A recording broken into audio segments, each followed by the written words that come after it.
Hola, a nombre del R Ayuntamiento de Torreón y del Instituto Municipal de Cultura y Educación les damos la cordial bienvenida. El día de hoy, pues damos inicio a un ciclo de charlas que consideramos serán muy valiosas, ya que dialogaremos con escritoras y escritores de nuestro municipio que ahora viven tanto en otras partes del país como en el extranjero. Quiero expresar mi agradecimiento a Ceci Guerrero, quien concibió esta idea y hoy la vemos materializada. Para inaugurar este ciclo de entrevistas, tengo el placer de estar acompañada por el gran poeta Jorge Valdés Díaz Vélez, a quien admiro, respeto y quiero tanto. Bienvenido, Jorge, y gracias a nombre del IMSE, del arquitecto Antonio Méndez Vigatá y de mi persona por aceptar la invitación. No, gracias a ustedes, Nadia, es un gusto. Y bueno, me estoy enterando que soy el primero de los muchos autores que vas a entrevistar y que estamos fuera de Torreón desde hace muchos años, así es que dos veces gracias por eso.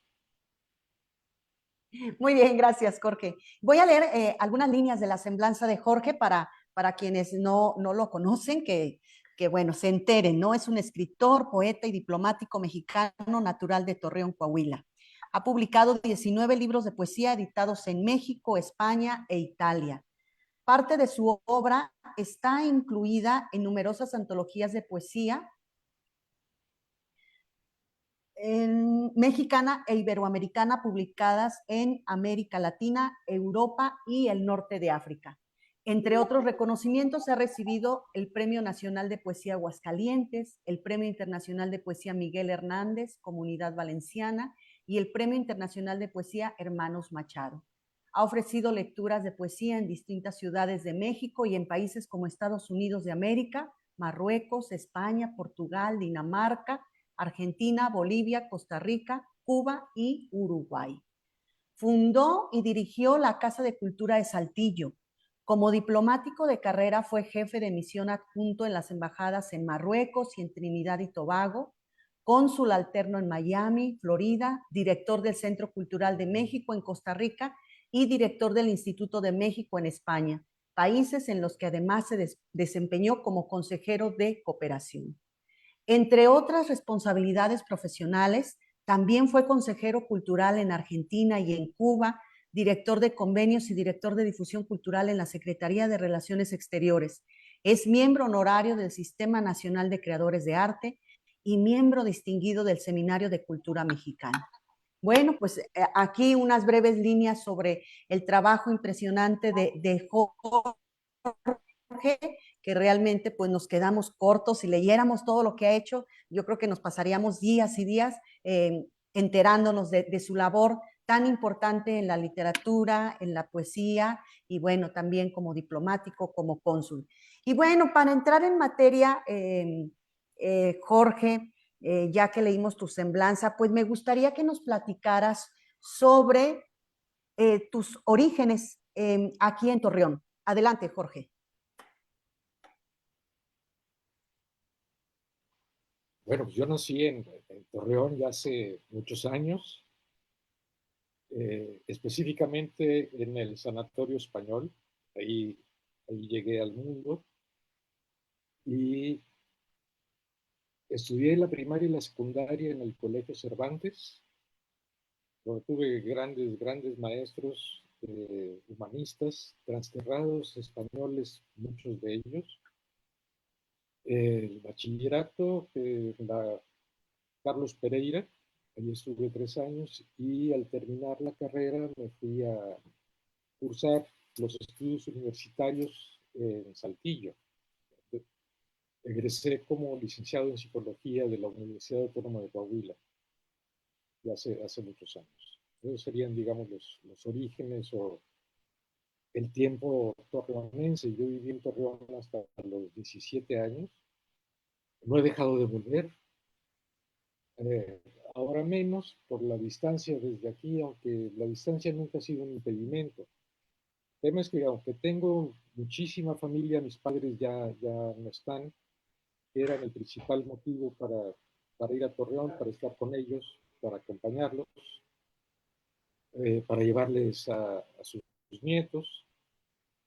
que se quejaban, por cierto, que los veían cada 10 centímetros, porque pues sí, podía ir cada año, si se podía, a pasar, no sé, lo que se pudiera por mis vacaciones.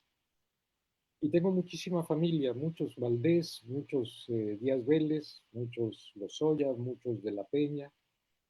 Somos una familia muy grande por los dos lados, independientemente de la familia que tengo en Guadalajara, que son fundamentalmente Díaz Vélez, y en Monterrey, que son Valdés y Cortés, y en la Ciudad de México.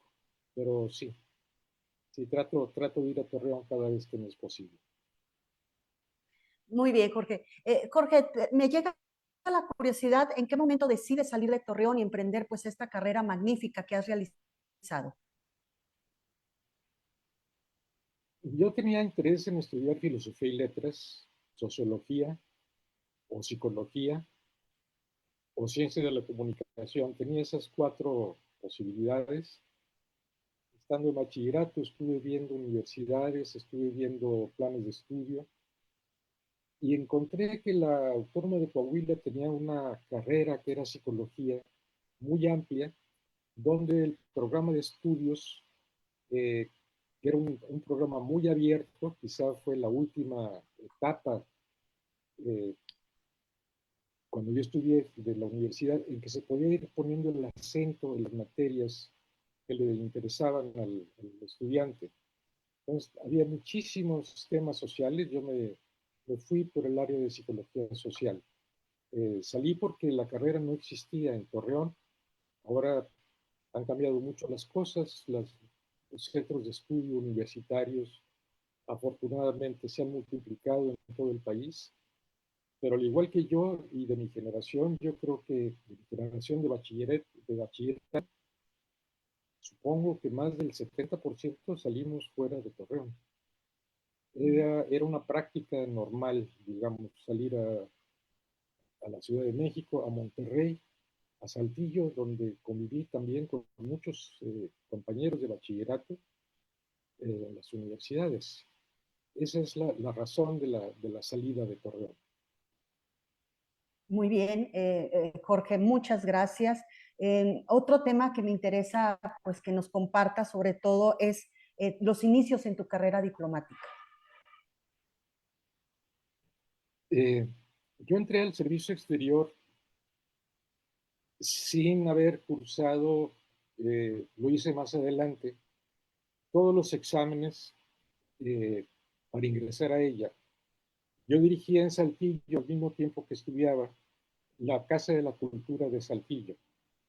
Y por esa razón tenía que ir con frecuencia a Ciudad de México para entrevistarme con funcionarios del Instituto Nacional de Bellas Artes, de Fonapaz. Y en México, en alguna ocasión de la UNAM, mi querido Hugo Gutiérrez Vega, que era entonces director de difusión cultural de la UNAM, me dijo que si no me interesaba ingresar al servicio exterior, que me presentara. Y sí, me presenté sin tener eh, concluido una carrera de relaciones internacionales. Para mi sorpresa, al año me llamaron porque estaban tratando de cubrir cargos de agregados culturales, muy pocos en algún momento, y me designaron para Cuba. En ese mismo nombramiento salimos Juan Villoro, que se fue a Berlín, mi querido Juan, y alguna otra persona que en ese momento, Roberto Ballarino creo que fue el tercero. Y fue así como me fui a La Habana, estuve viviendo 5 años trabajando, aprendiendo fundamentalmente en La Habana. De ahí regresé a Cancillería, donde estuve 3 años, y en esa misma condición, también sin ser todavía diplomático de carreras, me fui a Buenos Aires, y en Buenos Aires fue donde ya finalmente decidí presentar los exámenes. Me preparé durante 2 años. Es un examen muy complicado, muy duro, y logré entrar al servicio diplomático ya de carrera, y empecé la carrera desde el rango que corresponde, desde el tercer secretario, estando en Buenos Aires, y un año después me trasladaron a Madrid. Así fue como entré al servicio exterior, donde permanecí durante 35 años con desempeñando las funciones que tú mencionabas hace un momento.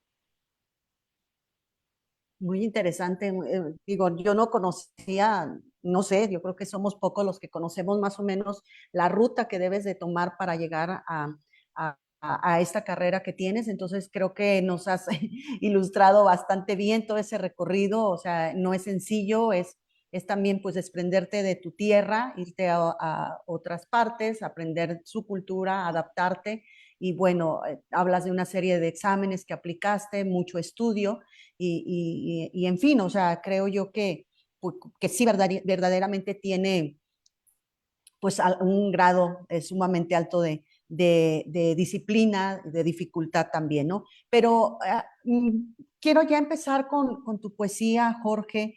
En este sentido, a mí me llama mucho la atención esta añoranza, esta idea de migración que siempre está presente en tu obra, sobre todo me estoy refiriendo al libro que nosotros publicamos por parte del instituto, que es Soledad en Llamas, ¿sí? Que es una antología preparada por Jorge.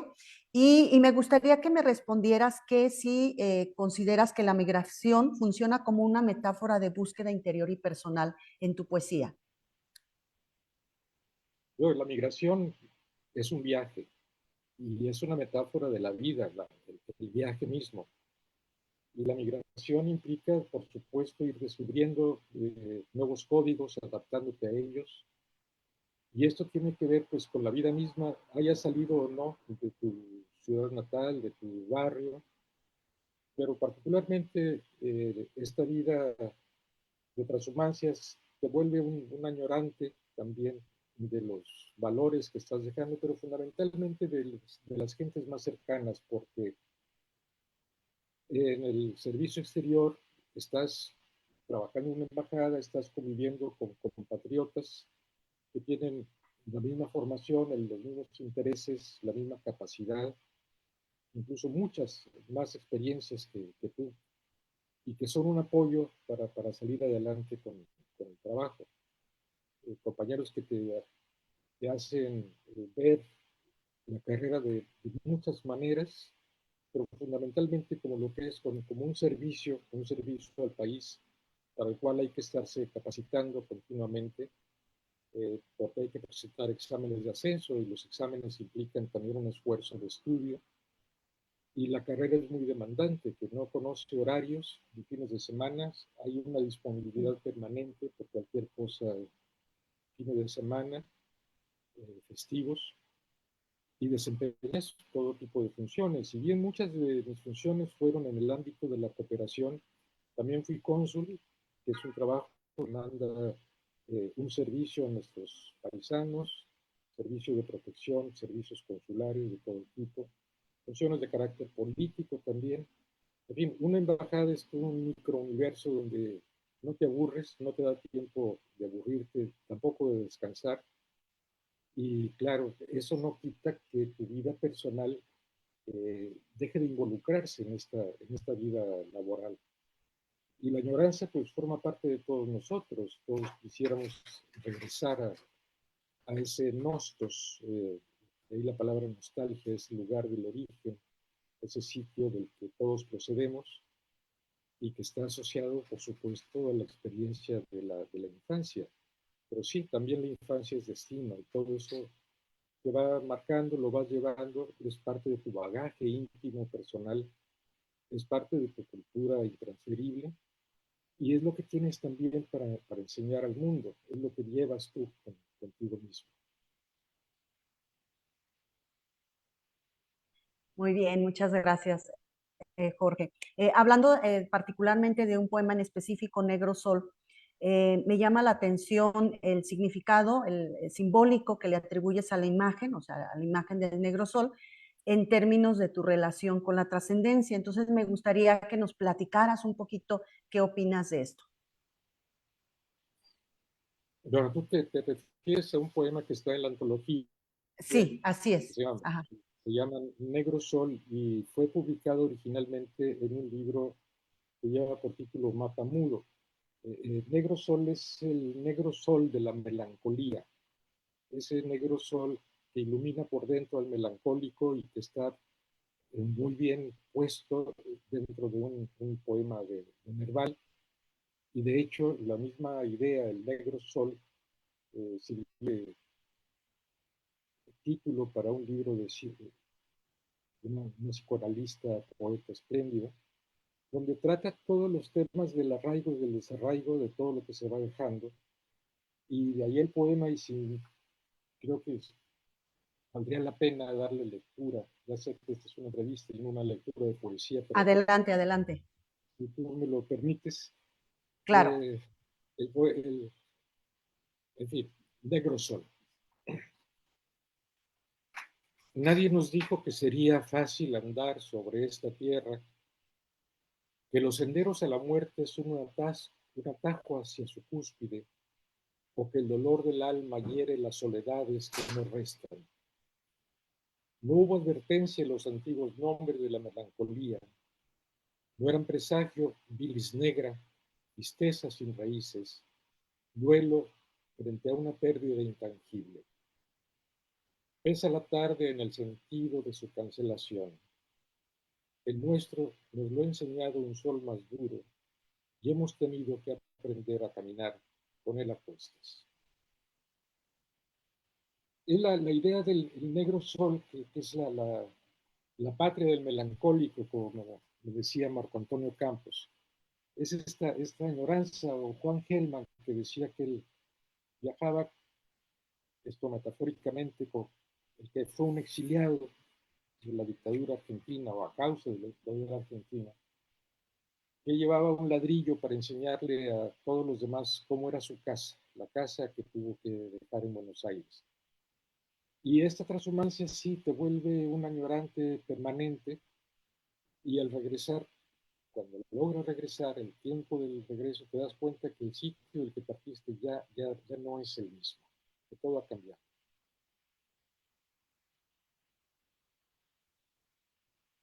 Sí, propiamente ese es un elemento que está muy presente en tu poesía, pero también hay el elemento natural, ¿sí? La naturaleza está muy presente también en tus escritos, y me gustaría pues que nos compartieras cuál es el papel fundamental que juega la naturaleza en tus escritos y de qué manera contribuye esta naturaleza a expresar emociones profundas como lo vemos en tu poesía.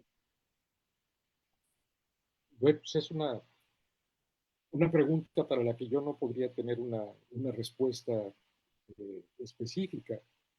Eh, yo tengo 40 años escribiendo poesía, he publicado, como tú dijiste, 19 libros que se van haciendo por acumulación de obra, y de alguna manera van surgiendo los libros, y en ellos se van plasmando vivencias, momentos, introspecciones, reflejos de lecturas, reflejos de personas, de sociedades con las que te toca vivir, reflexiones personales, también introspecciones. Y en todo esto pues juega un papel importante la vida misma, como es la vida, lo mismo la película que viste ayer que el libro que no has empezado a leer, lo mismo el amigo o la amiga a la que hace mucho tiempo que no ves o al que vas a conocer. Y por supuesto la naturaleza que va cambiando junto contigo, está el paso de las estaciones, cómo se va renovando el mundo cada año, cómo va cambiando todo. Y la metáfora del cambio, que es la metáfora de la migración, es la metáfora del viaje de la vida. Esto evidentemente impacta en un autor que se dedique a la poesía, ya con temas muy puntuales, porque los temas finalmente son los que eligen al autor y no al revés. O cuando menos en mi caso así ha sucedido durante tantos años. Gracias, Jorge. Me gustaría, Jorge, ya que nos tomamos la libertad también de tu lectura, que nos leyeras el poema Nadie y que nos hablaras un poquito sobre cómo se gestó este poema, la figura de Itaca como símbolo de desarraigo y de búsqueda, que nos hablaras un poquito sobre la gestación de este poema, Nadie, que también viene incluido en la antología Soledad y Llamas. Sí, bien. A ver, nadie es una metáfora también del viaje, que tiene que ver de este viaje del viaje que hace Ulises cuando vuelve a esa Ítaca tan añorada, tan soñada, a la que durante todo su viaje trata infructuosamente y con muchas dificultades de volver, tan es así que hasta su hijo Telémaco fue a buscarlo. Y tiene que ver con el regreso de esta persona que es otra persona distinta a la que salió, y la ciudad, la isla, es diferente. Lo voy a leer. Está dedicada a mi querida Piedad Bonet. Volví a Ítaca, a sus médanos de bruma evanescente, al sol que la traspasa y a las calles que mi memoria soñó hermosas. Degusté el sexo de los higos, la pulpa de un dátil, el cálido resplandecer de la aceituna. Fui un extranjero entre los míos. Nadie advirtió que tras la máscara tallada por la espuma iba yo, el heroico, ese mendigo sin sombra que salió una noche de lágrimas al mar, Ulises, el pródigo en historias vuelto del más allá de su leyenda. Antes que el alba regresé a la costa y enfilé al sur. No reconoceré los muelles a donde vaya mi delirio. Solo sabré que estuve en Ítaca para reinar sobre mi espectro.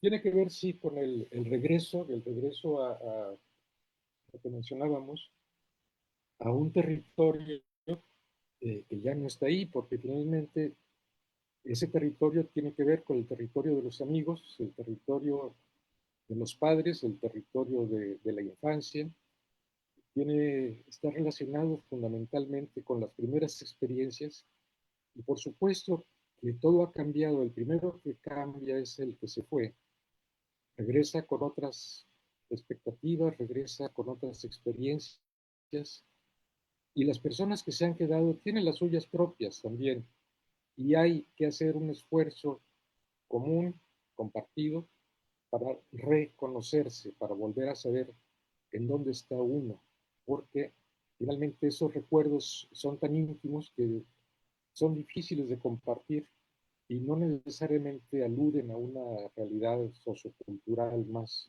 compleja, más completa. Los cambios se dan así, y la vida misma, salgas o no salgas de tu casa, de tu ciudad, de tu barrio, de tu país, es así, todo cambia. ¿Y la poesía crees que facilite, Jorge, pues este descubrimiento del que nos hablas? Eh, sí, bueno, la poesía siempre es una manera de aproximarse a la realidad desde un ángulo estético, en una búsqueda de la belleza. El lenguaje, la palabra escrita trata de aprender esos momentos que muchas veces ocurren únicamente al interior del autor, no necesariamente forman parte de ese exterior. A veces sí hay una relación, una manera de vincular ese mundo exterior con ese mundo interior donde se forjan los sueños, un mundo onírico, donde se forman los pensamientos, los deseos, el deseo como una fuente de conocimiento y como una fuente de viaje también, el viaje por la vida, de lo que hablabas tú, de la naturaleza, de todo lo que está en constante mutación y por supuesto quien escribe, quien lee, eh, son conscientes de ese cambio, quizá no en ese primer momento, sino hasta cuando vuelven a recorrer aquella obra escrita hace 5, 10, 20 años, qué tanto ha madurado el autor, qué tanto ha envejecido ese poema, si se sostiene, si ya envejeció de una mala manera o todavía tiene posibilidades. Pero eso finalmente no le corresponde a quien lo escribió, sino a quien lo escribió, es decir, el lector que es el creador del poema, el recreador, porque quien escribe, escribe una parte del poema. Realmente quien le da el sentido es la persona que lo lee. En esta conversación en la penumbra entre el autor y el lector, de la que hablaba mi admirado Eliseo Diego, esta conversación en la penumbra que es da a partir de un diálogo entre la palabra escrita, entre el silencio, que es donde se genera la reflexión, el disfrute, el goce de la poesía entendida como un arte también.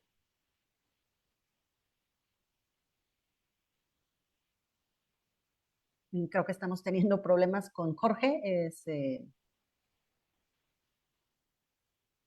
Yo te oigo Ya muy bien, regresamos. Sí, te escucho perfectamente. sí, se congeló un poquito tu imagen, pero ya estamos de regreso. Qué bueno, Jorge. Fíjate que sin querer te me adelantaste a una pregunta que quiero hacerte, que tiene que ver con pues esta evolución como poeta. Desde tus primeros escritos hasta Soledad en Llamas, digo, yo sé que ya publicaste otro libro, pero digamos que tomé como referencia Soledad en Llamas. ¿Cómo percibes que has evolucionado como poeta? Es una pregunta de difícil respuesta. Yo veo, por ejemplo, mis primeros poemas, que eran muy barrocos, muy herméticos algunos de ellos, y poco a poco, conforme fui creciendo, fui madurando, teniendo diferentes experiencias, fui llegando a la línea más clara, porque creo que la claridad es eh, importante en la poesía. Ya sabes, oscuro el borrador y el verso claro. Y llegar a esa claridad es consecuencia del esfuerzo, del trabajo, de la disciplina, de la corrección.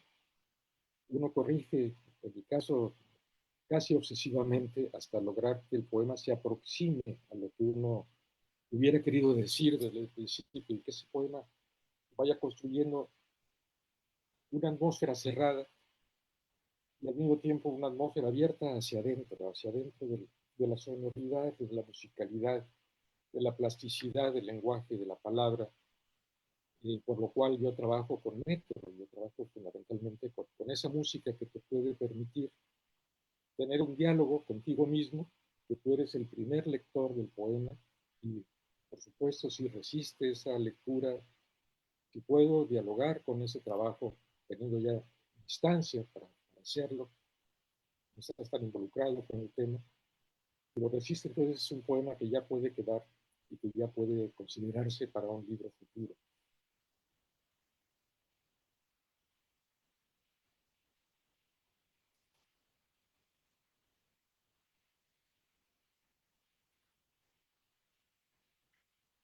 Muy bien. Bueno, y hablando de esta evolución, Jorge, sí tengo curiosidad en saber qué autores y obras literarias pues han dejado una marca significativa en tu estilo y en el enfoque poético que manejas.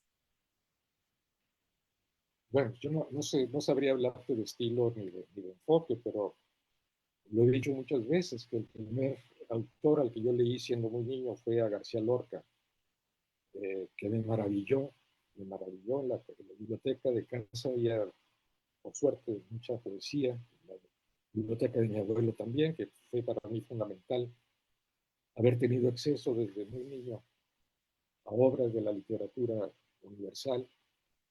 Y claro, no hay autor que no me diga algo, incluso aquellos a los que no recurro siempre tienen algo que aportar, siempre aprendo, siempre disfruto, pero particularmente cercanos me resultan, por ejemplo, Rosario Castellanos, que es una autora de culto a la que vuelvo con mucha frecuencia, eh, Jorge Luis Borges, que es un poeta que me sigue emocionando, y cada vez que lo leo es como si lo hubiera leído por primera vez.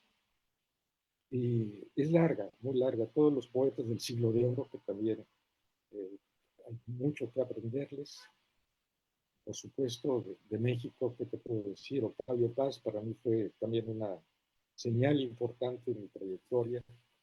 Eh, Mi querido José Emilio Pacheco, que fue amigo mío, Hugo Gutiérrez Vega, de mi generación, muchísimo, los leo con muchas ganas porque nuestra generación, los que nacimos en los años 50, pues sigue siendo una generación viva, vital, que sigue publicando, que publica lo mismo eh, revistas que en periódicos, que libros nuevos, y somos muchos, y de todos ellos aprendo, y muchos de ellos son amigos míos. Supongo, digo, y lo sé por tus proyectos y todo lo que haces, que también eres muy cercano a la producción literaria y poética del municipio. ¿Qué me puedes decir al respecto de lo que se está haciendo aquí? Bueno, pues yo sé de la colección que con tanto empeño han creado, que tú diriges.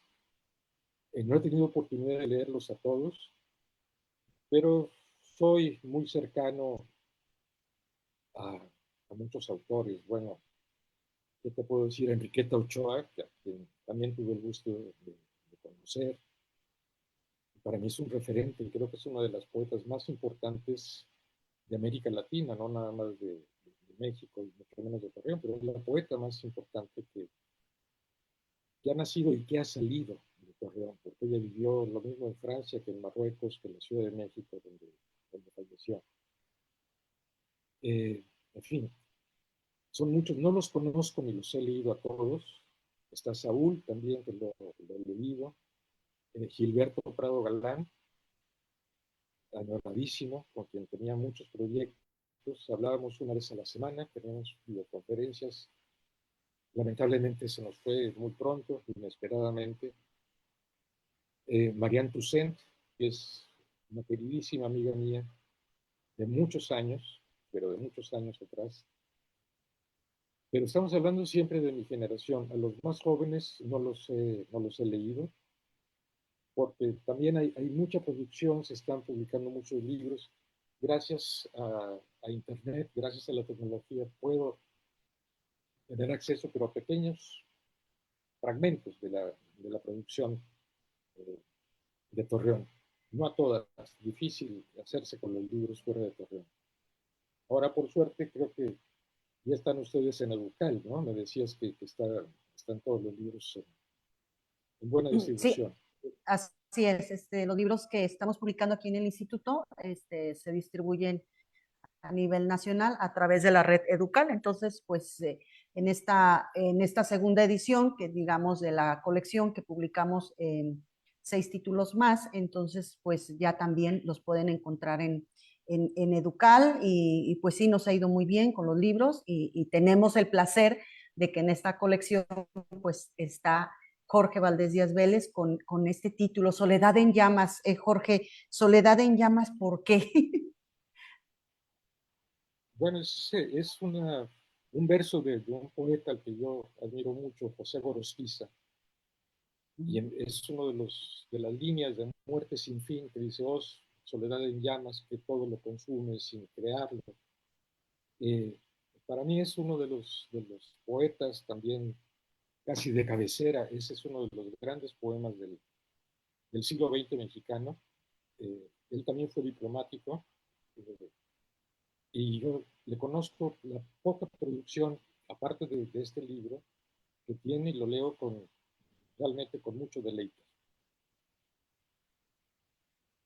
Muy bien, vamos a continuar con otra pregunta. Estoy abriendo el diálogo ya acá en nuestras redes para que nos dejen sus comentarios.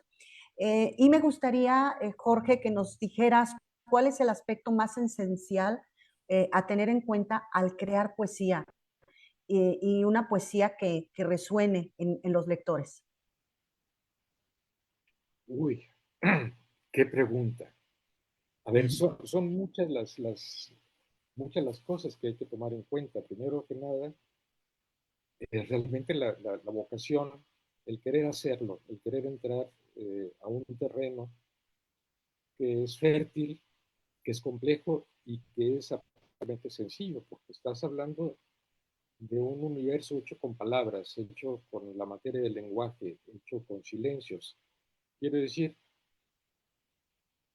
que es una especie de disciplina autoimpuesta que requiere de mucha concentración, de tiempo de reflexión y sobre todo de lectura, de mucha lectura, tratar de organizar, cosa que es difícil en poesía, organizarte tus propias lecturas. Si se puede buscar una guía, alguien en las universidades, por supuesto, en los talleres, se ayuda mucho a que esto pueda suceder. Y si no, pues navegar como se puede hacer entre tantas cosas, pero si hay alguien que pueda orientar lecturas, siempre es bueno. Esto no quiere decir que se te enseñe a escribir. La poesía no se enseña a escribir. Te puedes apoyar en lecturas, te puedes apoyar en otros escritores, puedes contrastar puntos de vista, opiniones, inquietudes, pero para esto no hay una escuela. Tiene que ver, te digo, sobre todo con el deseo y la vocación y con una profunda honestidad en el momento de escribir. Y una vez que tengas trabajo con una autocrítica grande, de que lo que estás haciendo no es más que un renglón dentro de toda la poesía que se está escribiendo en este momento en el mundo. A veces ni siquiera eso, pero quizá una palabra y además mal puesta que habrá que borrar. Es decir, hace falta autocrítica para este trabajo y sobre todo vocación y deseos y saber que este es un trabajo que no cotiza, que no te va a dar de comer, que no te va a ayudar a vivir económicamente, que tienes que tener otra fuente de ingresos. En mi caso, todos mis amigos escritores o son profesores, lo mismo de secundaria que de universidad o editores, alguno que otro diplomático, pero todos tienen otras fuentes que les permiten de cara al poeta. Es decir, algo, hubiera dicho Virginia Woolf, una habitación propia, que en este caso no es una habitación, sino una forma de sustento que te permita seguir adelante con tu producción. No voy a decir una obra, porque eso hay algunos que dicen, es que mi obra, es que mi carrera, esto no es una carrera, esto no es la construcción de una obra, esto es escribir. Escribir y cuando se tenga algo que creas que vale la pena, que lo merece, entonces, bueno, dárselo a leer a algunos amigos cercanos, eh, que te den sus opiniones y si pasa, te digo, la primera criba, que es la del primer lector, que eres tú mismo, entonces, pues sí, ya entregarlo a una editorial, gente que le entrega un premio, eh, cada vez hay más premios, y lo bueno de los premios es que el libro sale con mucha rapidez, no tienes que mandar una editorial, a lo mejor a los 3 años te dicen que no les interesa. Todo eso sucede en el mundo de las letras, ya lo sabemos. Muy bien. Voy a dar lectura a algunas preguntas de nuestra audiencia, a quienes agradecemos pues estén aquí con nosotros acompañándonos y a quienes lo van a hacer más adelante. Esta transmisión pues se queda ahí albergada en nuestra página del instituto. Y bueno, agradecemos a José Natarén Aquino, dice muchas felicidades, respeto y admiración, gran poeta Jorge Valdés Díaz Vélez. Saludos desde Chiapas y nos escribe un versito, dice, oh inteligencia, soledad en llamas. Alexandra Moreno nos pregunta lo siguiente, dice, maestro, ¿cree necesario salir de esta región para alcanzar mayor difusión o mejores oportunidades en la cultura? Eh, a ver, sí, yo creo que es importante salir, creo que es importante relacionarse con otras personas, con otras maneras de ver el mundo, de estar en el mundo, con otras culturas, por supuesto, contrastar. eh, Nadie es mejor que nadie es mejor que nosotros, pero nadie es peor que nosotros. Es decir, poder establecer esa paridad, esa comparación y esa manera de insertarse también en el otro. Finalmente ese otro somos nosotros también. Y ese otro se encuentra cerca, que es el prójimo, el próximo, y se encuentra lejos. Y si se puede ir saliendo, si se puede ir viendo otro tipo de realidades, más que mejor. Yo aconsejo viajar dentro de un libro. Es una forma de viajar inmóviles a través de la poesía, de la lectura de un buen libro de poesía. Se aprende mucho, se disfruta mucho. Y si hay posibilidades de viajar fuera, con ese libro hay que hacerlo, por supuesto. No hay que quedarse estancados nunca. Finalmente lo que decíamos, la vida es un movimiento, es un viaje. Hagámoslo lo más rico y diverso posible. Muy bien, gracias. ¿Cuál considera que es la esencia del poeta? Es otra pregunta que le hacen, que te hacen, Jorge. La esencia del poeta, pues no lo sé.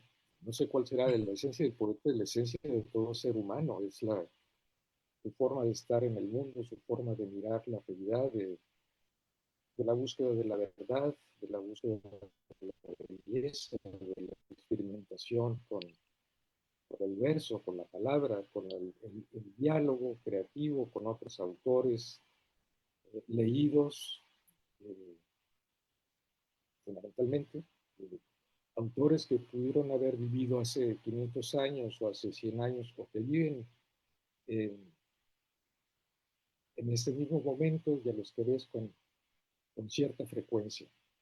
Todo eso nos enriquece.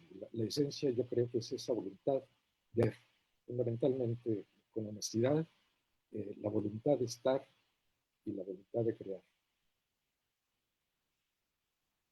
Bien, bueno, pues agradecemos a quienes están en la transmisión.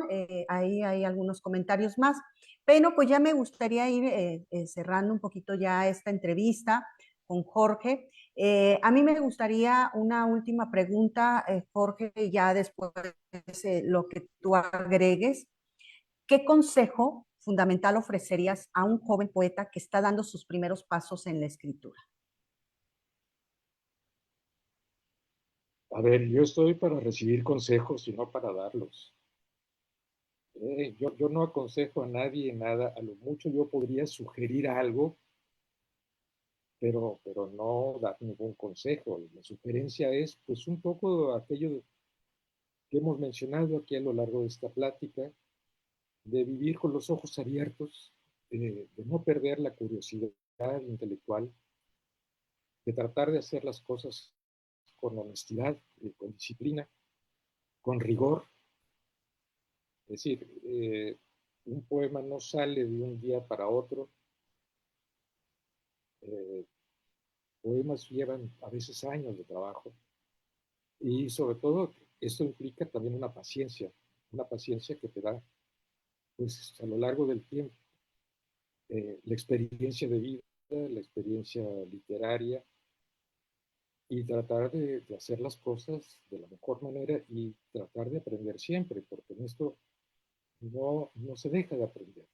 Siempre la poesía nos sorprende, la poesía nos alienta, la poesía nos cuestiona, nos confronta, nos interroga. Eh, Te hace doler muchas veces un poema, fibras muy íntimas que tienen que ver con tu evolución, con tu manera de estar sobre la tierra.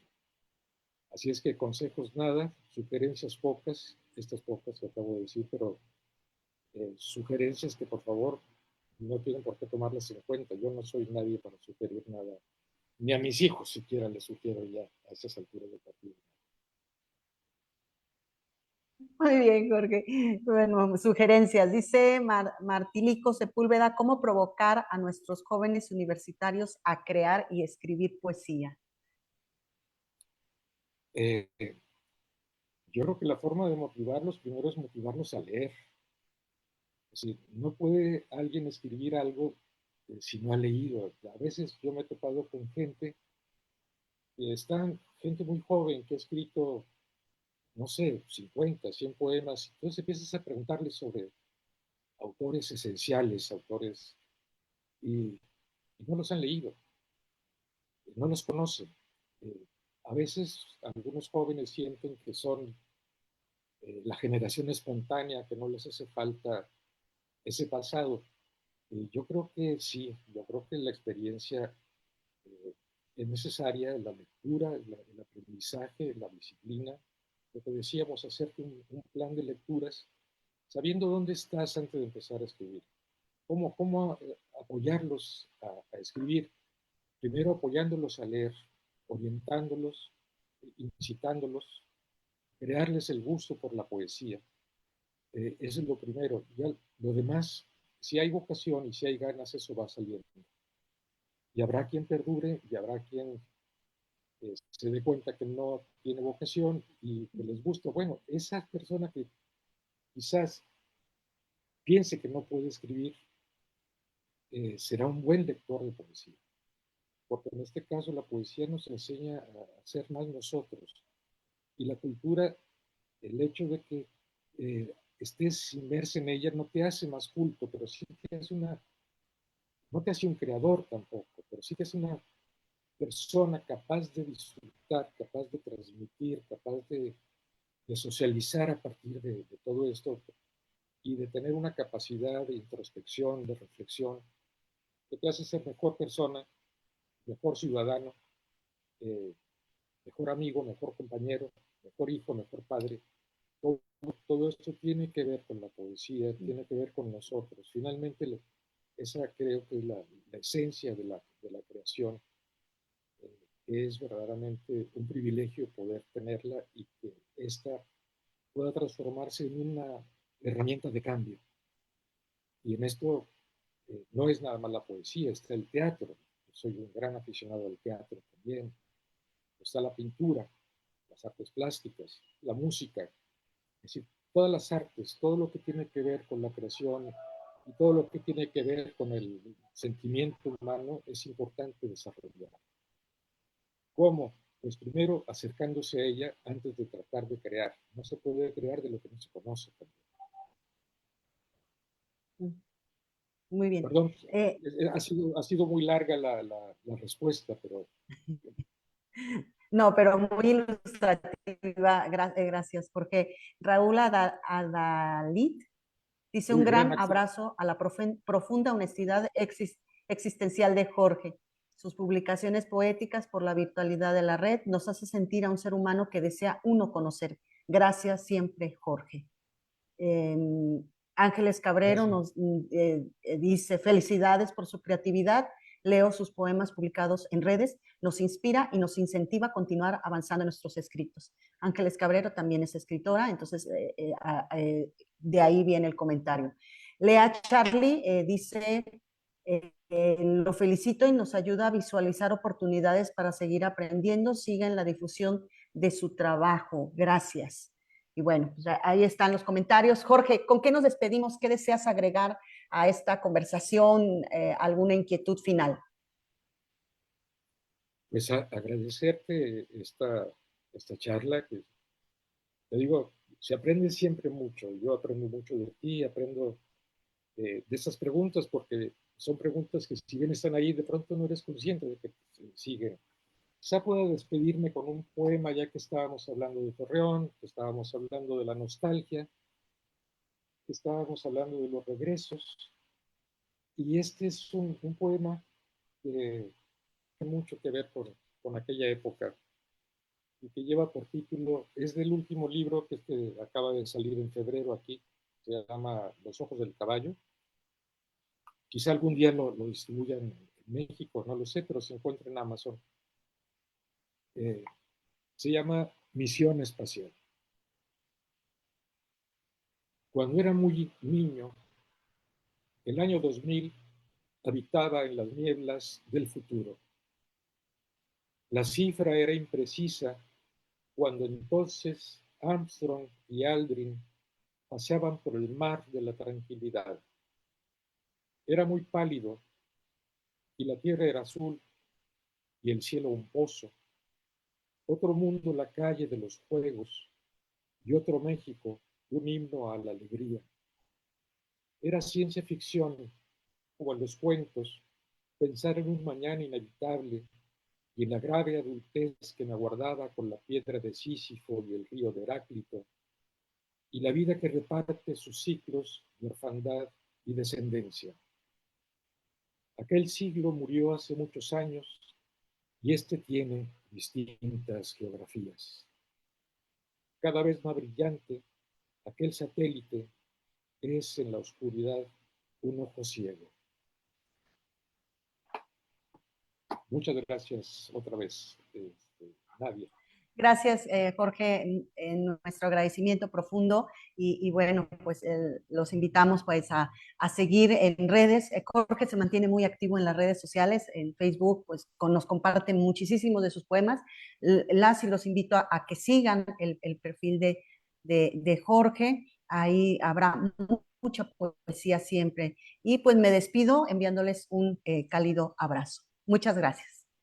Gracias a ti, gracias a quienes han estado siguiendo esta entrevista. Un abrazo.